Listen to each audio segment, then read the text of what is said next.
You've likely heard the famous fact that the Inuit people of the Arctic have 50 different words for snow.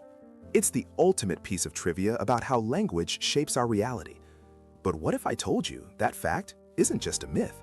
It's been completely overshadowed, beaten by a small windswept country in the North Atlantic, Scotland. A place more famous for rain and mist actually has 421 words for snow. Why does a country that barely gets a few inches in its lowlands have a vocabulary that puts the North Pole to shame? The answer reveals a lost way of seeing the world. This isn't just a tall tale.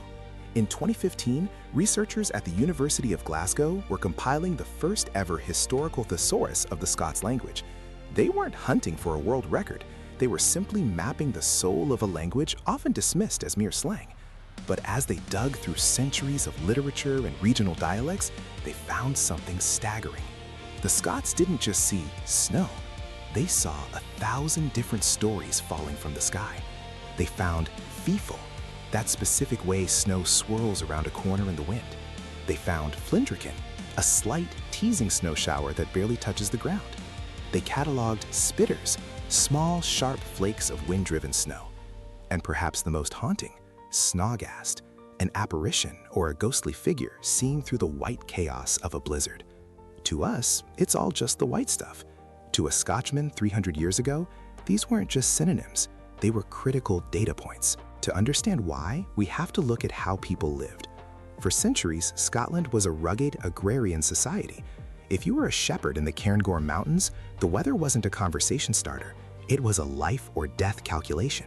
Take the word snawbreaker. It sounds like a heavy-duty machine.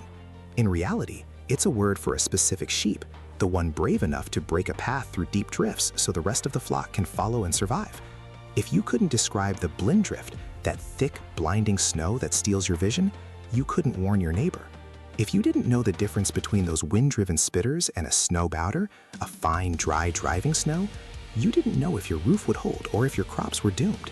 Language is a tool, and in the Scottish Highlands, it was forged in the crucible of winter for survival. So what does this really tell us?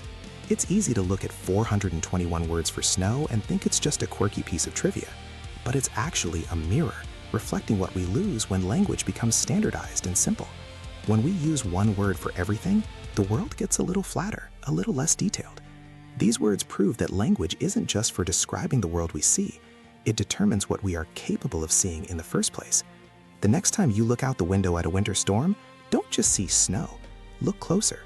Is it a feefle, a flindrican, or is there a snawgast waiting out in the drift? Because the more ways we have to describe our world, the more of the world we actually get to see.